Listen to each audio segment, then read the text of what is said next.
مالک ہوں اللہ میرے ساتھ پھر دوبارہ یہ مسئلہ نہ ہونے پائے. لیکن جو حالات میں نے دیکھے وہاں جا کر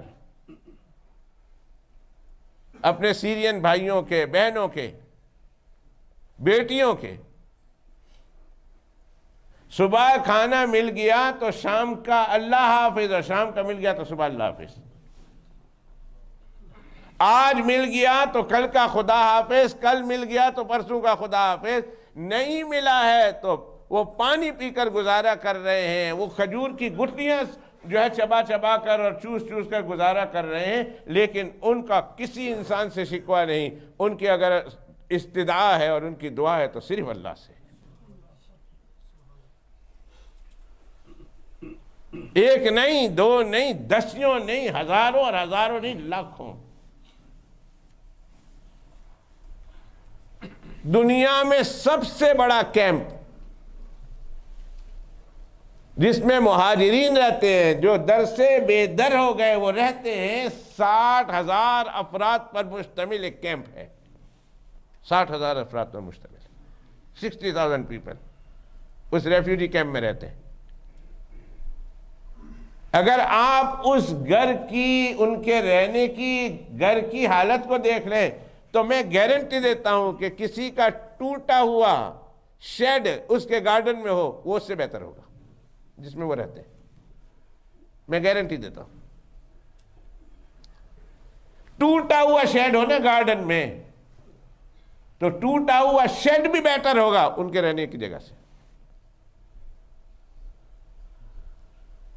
کسی کا شوہر شہید ہو گیا، کسی کا باپ شہید ہو گیا. مجھے وہ بہن ابھی بھی یاد ہے. میں نے اس کی عمر پوچھی، اس نے کہا 44 سال. اس کا خاوند فوت ہو گیا تھا، شہید ہو گیا تھا. 44 سال، 44 ایئرس کی تھی. اس کے 5 بچے تھے. میں نے کہا بلاؤ. ہم نے گھر بنائے وہاں 78 اور مضبوط گھر بنائے، 3 بیڈ روم پر مشتمل، اور ٹینٹ سے لا کر ان کو رکھا. تو پہلی دفعہ جانا ہوا LIA ویلیج میں. مسجد بنی ہوئی ہے، گھر بنے ہوئے ہیں. تو LIA ویلیج میں ہم گئے تو 2-3 گھروں میں گئے. اس گھر میں گئے، ہم نے کہا بلاؤ سارے بچوں کو. تو 4 بچے آ کے بیٹھ گئے. سب سے چھوٹی بچی میرا خیال ہے 5 سال کی ہوگی، اور جو بیٹھی ہوئی بچی تھی برقعے میں تھے، نقاب میں تھی، پورا فل نقاب تھا، آنکھیں صرف نظر آ رہی تھی. وہ 13 سال کی تھی. ہم نے کہا 4 ہے، 5واں. اس نے کہا 5ویں 15 سال کی. ہم نے اس کی شادی کرا کہ اس کو اپنے گھر بھیج دیا ہے. وہاں اتنی عمر میں شادی ہو جاتی ہے، 15 سال 16 سال کی عمر میں. بتانا یہ کہ وہ 4 بچی تھی، ایک کی عمر 13 سال بڑی کی اور چھوٹی کی عمر 7 سال کی. 4 بچے، ایک لڑکا ہے 13 سال کا، 12 سال کا، 10 سال کا اور 7 سال کا. آپ حیران ہوں گے یہ مسئلہ سن کر کے. اس ماں اکیلی نے، اس میری ماں، بہنوں، بیٹیوں، گھروں میں سن رہے ہو تو اس کو غور سے سننا. اور میں مردوں سے کہہ رہا ہوں کہ اپنی مردانگی کے ساتھ سننا. وہ خاتون کہ جس کا خاوند فوت ہو گیا ہے، وہ 5 بچوں کو سنبھال کر بیٹھی ہوئی ہے. اس نے کہا میرا خاوند فوت ہو گیا، میرا دین تو نہیں نہ فوت ہوا. مجھے وہ صحابیہ یاد آتی ہے کہ جس کو کہا گیا کہ تمہارا بیٹا شہید ہو گیا ہے، تو برقع پہن کر بھاگتی ہوئی گئی. تو کسی نے کہا ایسے موقع پر بھی برقع نہیں بھولی ہے، برقعے میں بھاگ رہی ہے. اس نے کہا ہاں میرا بیٹا شہید ہو گیا ہے، میرا ایمان تو ابھی نہیں شہید ہوا نا، میرا ایمان تو ابھی زندہ ہے، میرا دین تو زندہ ہے. اس خاتون کے زبان حال وہ یہ کہہ رہی تھی، اس صحابی کا جملہ دہرا رہی تھی، اس صحابیہ کا، کہ میرا خاوند فوت ہو گیا تو کیا ہوا، میرا دین، میرا ایمان، میرا اسلام، محمد الرسول اللہ تو نہیں فوت ہوئے ہیں. اس نے اس ٹینٹ میں، ٹوٹے پجے ٹینٹ میں، اور وہ کھانا بھی مل گیا تو مل گیا، نہیں ملا تو نہیں ملا، بھوک برداشت کر کے، تکلیف برداشت کر کے، گرمی برداشت کر کے، سردی برداشت کر کے اس 44 سال کی 5 بچوں کی ماں نے اپنی 3 بچوں اور بچیوں کو حافظ قرآن بنایا. 13 سال کی وہ بچی حافظ قرآن، 12 سال کا وہ بچہ حافظ قرآن، اور 10 سال کی وہ بچی حافظ قرآن بنائی. اس ماں نے بنائی ہے. اے ماں، میں تیری حرمت کو، تیرے تقدس کو، تیری عظمت کو، تیری ہمت کو، تیری طاقت کو سلام پیش کرتا ہوں. اور مسجد خضرا کے ایک ایک نمازی تیری عظمت کو سلام پیش کرتے ہیں. تو کیسی خاتون تھی کہ ایسے غربت کے زمانے میں، ایسے بھوک کے زمانے میں، ایسے پیاس کے زمانے میں، اور ایسے گھر میں، ایسے ٹینٹ میں گرمی اور سردی کو برداشت کرتے ہوئے، جبکہ خاون بھی نہیں ہے، تو نے اپنے 3 بچوں کو حافظ قرآن بنایا ہے. اللہ سبحانہ و تعالیٰ تجھے جنت میں بلند ترین درجے عطا کرے. یا اللہ، یہ ایک خاندان کا میں نے واقعہ سنایا. ایسے کئی خاندان کے واقعات سنتا رہتا تھا، آنکھوں سے آنسو بہتے رہتے تھے اور دل پریشان تھا، لیکن اندر سے مطمئن تھا. میں نے کہا اللہ، تیری قدرت کو، تیری طاقت کو، تیری عظمت کو، تیری شان کو، تیری جلالت کو، تیری رفعت کو، تیرے علم کو. محمد بلال اپنی گندی زبان سے ہدیہ تبریک پیش کرتا ہے. واقعی تو ایمان والوں کو آزماتا ہے، مسلمانوں میں ایمان والوں کو چن چن کر آزماتا ہے. اگر وہ تکلیف ہمارے اوپر آ جاتی تو شاید آج ہم اور ہمارے آدھے سے زیادہ لوگ مسلمان نہ ہوتے، اسلام سے پھر گئے ہوتے ہیں، اور اللہ کے خلاف اور دین کے خلاف اور اسلام کے خلاف پتہ نہیں کتنی بکواسات شروع کر دیتے ہیں.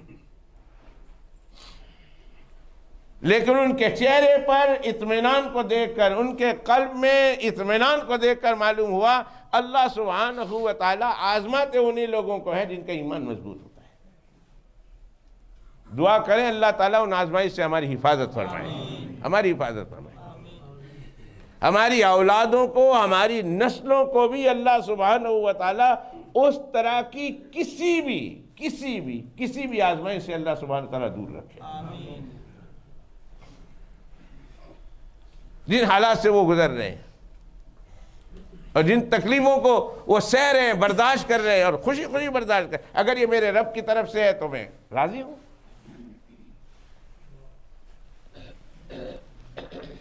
ایک خاتون نے یہ واقعہ سنایا، مجھے پوچھا کہ آپ کہاں سے ہو؟ انگلینڈ سے ہو. بات چل رہی تھی، بات چلتے چلتے اس نے کہا تمہارے گھر میں نوکر چاکر؟ میں نے کہا ایک بھی نہیں. گاڑی شاڑی؟ میں نے کہا الحمدللہ. اس نے کہا ہمارے گھر 4 گاڑیاں تھیں، ایک بیٹوں کو چھوڑنے کے لیے، ایک بیٹی کو اسکول چھوڑنے کے لیے، ایک خاون کا ڈرائیور تھا اور ایک میرا اپنا ڈرائیور تھا، اور انتہائی عیش و عشرت کی زندگی گزار رہے تھے، انتہائی عیش و عشرت، اور اللہ کے دیے ہوئے رزق کی کسی چیز کی کمی نہیں تھی. اس نے کہا لیکن ایک چیز کی کمی تھی، وہ یہ ہے کہ ہم اللہ کی دی ہوئی اس نعمت کا شکر نہیں ادا کرتے تھے.